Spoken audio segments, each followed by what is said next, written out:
अस्सलाम वालेकुम रहमतुल्लाहि बरकातहू। दोस्तों, ज़कात का पैसा किन लोगों को देना चाहिए ये हमने आपको बता दिया।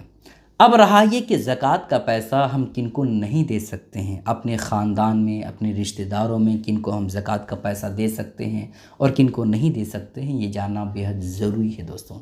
चूँकि कभी कभी होता ये है कि जो बहुत ज़्यादा ज़रूरत मंद होता है उसको छोड़ कर के हम किसी और को दे देते हैं और ये समझते हैं कि इनको ज़कात का पैसा देना जायज़ नहीं, जबकि जायज़ होता है। ठीक है, तो ये मसाइल जानना हर मुसलमान के लिए बेहद ज़रूरी है। ज़कात का पैसा रिश्तेदारों में किन को हम दे सकते हैं, किन को नहीं दे सकते हैं, वह आप सुन लीजिए। अपनी असल को आप ज़कात का पैसा नहीं दे सकते हैं, यानी माँ बाप और बाप के ऊपर जितने भी लोग हैं उनको हम ज़कात का पैसा नहीं दे सकते हैं। माँ के ऊपर कौन है? नानी है ना।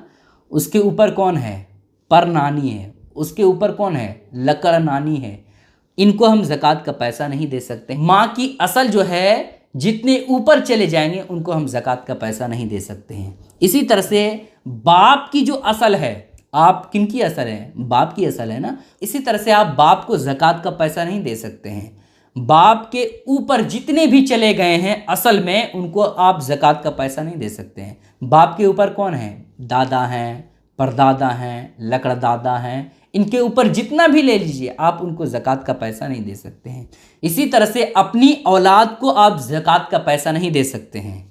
आप अपने बेटे को ज़कात का पैसा नहीं दे सकते हैं। आप अपने बेटे के बेटे को ज़कात का पैसा नहीं दे सकते हैं, है ना। इसी तरह से आप अपनी बेटी को ज़कात का पैसा नहीं दे सकते हैं। इसी तरह से अपनी बेटी के बेटे या बेटी को ज़कात का पैसा नहीं दे सकते हैं, जिसे नाती पोता नवासा नवासी कहा जाता है, उनको आप ज़कात का पैसा नहीं दे सकते हैं। यानी आपके बेटे या आपकी बेटी, उनसे जितनी भी नस्लें चली गई है नीचे तक, उनको आप ज़कात का पैसा नहीं दे सकते हैं।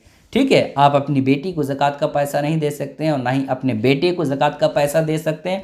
अब बेटी और बेटे से जितनी औलादें नीचे तक गई है उनको भी आप ज़कात का पैसा नहीं दे सकते हैं। ठीक है, अब दूसरा मसला ये भी आप जान लीजिए कि बहू और दामाद और सौतेली माँ या सौतेले बाप या ज़ौजा की औलाद, है ना, अगर आप बहू को ज़कात का पैसा देना चाहें या इसी तरह से आपकी सौतेली माँ है, इसी तरह से मर्द ने दो शादी की है, ठीक है, पहली बीवी दूसरी बीवी, है ना। पहली बीवी अगर चाहती है कि हम अपनी सौतन जिसे कहा जाता है, अगर उसकी औलाद को हम ज़कात का पैसा देना चाहें तो ये दे सकती है। ठीक है, इन लोगों को ज़कात का पैसा आप दे सकते हैं। ठीक है, इसी तरह से आप तीसरा मसला आप ये जान लीजिए कि औरत शौहर को और शौहर औरत को ज़कात नहीं दे सकता है।